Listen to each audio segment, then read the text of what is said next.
shot one more time. Unicorns commit just way too hard. Really good exhaust from Mickey, reading the plan from Exile to try and dive in from the original initiation from Chachi and try and snowball that fight. But the exhaust is always there, ready and waiting. Honestly, Splyce are just playing these fights so beautifully well. The Unicorns have been praised for their team fighting prowess, but it is Splyce that are constantly coming out ahead. Now this is Exile trying to get a pick onto Wonder. They felt like they caught him out of position. This is good. And at this point, you just need to disengage. Baron is going to be spawning soon, Dragon is going to be spawning soon, but because of a really good ultimate from Kobe slowing down the chase, they feel that Splyce have overcommitted, Unicorns go for the re-engage, and this is where they overcommit. You should have disengaged a long time ago. Diving underneath the turret, instantly exhausted onto Exile. We don't have time for that because now Splyce have gone for the Baron. There is yet another Baron, and Xerxes is nowhere in sight right now. Hylissang descends and what? Gets it! No way! Kidding me? Hylissang just stole the Baron! What a god of a glitter lance! Oh. And Unicorns fans go nuts with that Baron steal.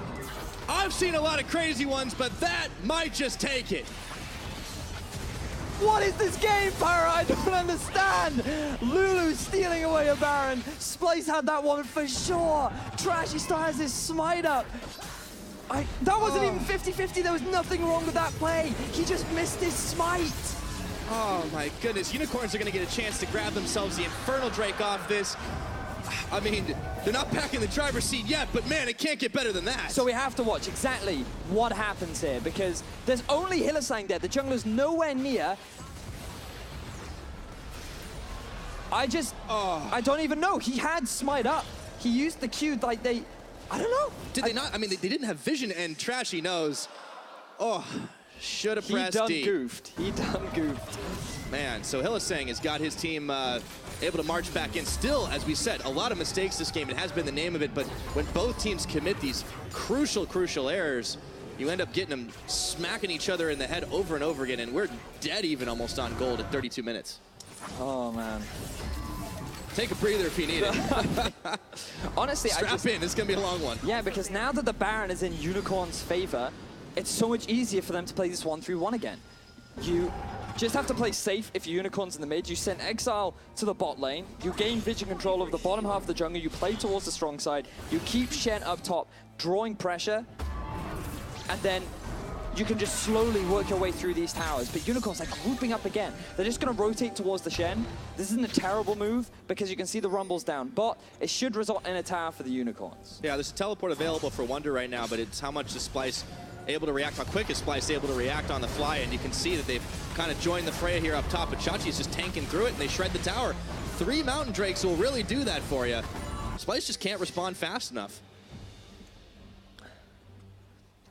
So now, 33 minutes into the game, Unicorns have a very slight gold advantage, and there are no real objectives left for them to take. Like, Dragon isn't going to be spawning for a while. Baron is obviously off the table. So now Unicorns just want to try and siege onto these tier 2s. I think if you're Unicorns right now, you just move the Shen into the bottom lane. You can group up as 3 in the mid, and you can just keep rotating between mid, bot, right?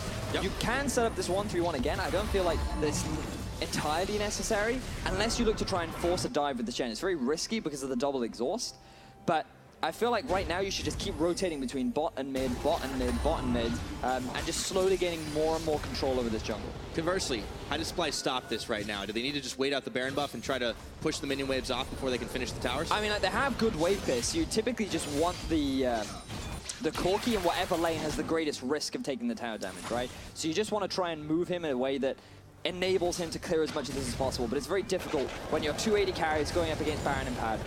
Yeah. I do think it's worth giving some credit, though, to Senkux this game. He's definitely had a very impactful game, even compared to what we saw from him in week number 2, where it was just much improved over 1. He hasn't died this game either. I mean, he's been staying safe. That's a feat against a Warwick and a Katarina comp.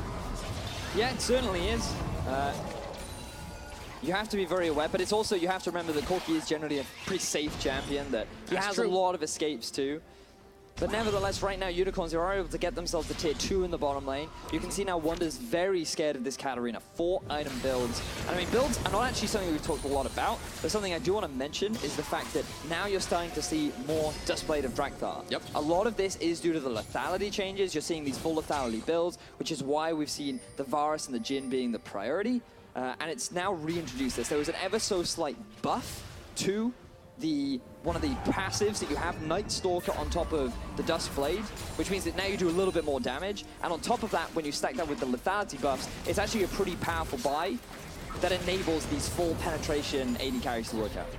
And in terms of keeping them a little bit safer too, I mean, the active that you have on Edge of Night has also received a buff, and its cooldown is lower, so you can have that spell shield up a little bit more often, you know, prevent some of those effects. And well, if you're an AD carry, you have to be pretty happy about that one. And you know, Kabi has definitely had some pretty big impact this game. I mean, Samix has been a lot more utility-based. We've seen him setting up the Chains of Corruption.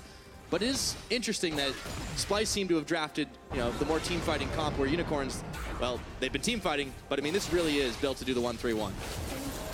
And so far, they're doing a fine job of it. You can see Exile just rotating up to try and assist where he can, but he gets locked up. Oh, Chains, okay, he's going to be able to Shunpo over. Xerxes was there for him. So Unicorns this time, they're flirting with it, the danger, but they are not stepping themselves too far forward. The curtain call comes out, as does the equalizer. Hylissang is isolated from the team, and he jumps. He's going to have to flash away, and Kabi finishes him off with a little help from Trashy. But meanwhile, Vizicachi is on top turret. A lot of ultimates have been used from the side of Splyce, which could mean a tower for the Unicorns of Love. He's going to teleport away.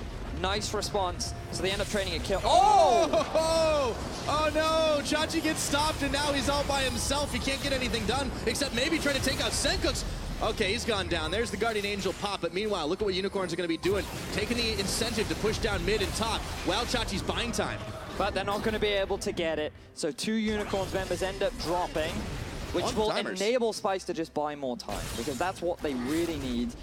With 2 members down, the Elder Drake is not going to be a priority for the Unicorns. They can get some vision around it, but it's also enabling Splyce to move in and contest some of that vision. They can reclaim some control and then make that the big objective that they want to try and fight for. Yeah, it gives them some breathing room right now. And you know, Baron's going to hit the Rift. As you mentioned, Elder Dragon will hit the Rift as well. And it's 37 minutes into this game.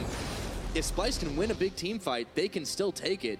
I mean, up until the Baron, they were doing pretty solid. I mean, what either team really doing solid this game, Byron? I suppose you have to take it with a grain of salt. I mean, comparatively solid, but you are right. There is a lot to criticize, and that's when you get games that swing like that. Yep. It's been very up and down, largely because whenever UOL have had a lead, they've kind of thrown it away. They've been not playing to their composition as efficiently as they could have been. But now we have to backtrack a little bit, because after that play that just happened, Unicorns lost 2 members. Splyce have regained control over the Elder, and UOL want to stop it. Yes, they do. It's down to half its health right now. We'll see. Exile is going to be getting the shield on him, and in goes the Warwick jump. Mickey's not taken out. He was the bait once again. Xerxes trying to finish off Trashy, but the curtain call opened up by Kabi right now. Mickey's taking out Xerxes. Exile, he's way too low. He's surrounded by Splyce members. Hylissang's jumped on. Unicorns have lost everything in this fight. It's just Chachi, and he's getting barbecued down to 0. That's the ace for Splyce. Splyce come away with the team fight win. 5 members for 0. They will pick up this Elder Dragon. You can see the look of joy on Wonder's face, as now they can move to the Baron and look to knock on the doors of the Unicorns Nexus. Well, you can't steal a Baron away if you're dead, so Splyce is pretty safe to try it this time. One big fight is what's getting it through them, or getting them through this right now, as they have a slim gold lead, but there are still long death timers awaiting Unicorns. All those Barons, all that control, all that 1-3-1-ing undone in the blink of an eye, as Splyce are going to set their sights on the base of Unicorns with all the objectives in their pocket. So Splyce right now, finally in a good position to move forward. But let's have a look at how this fight all kicks off. Shen'el used very early onto Exile, I feel, to try and dive into the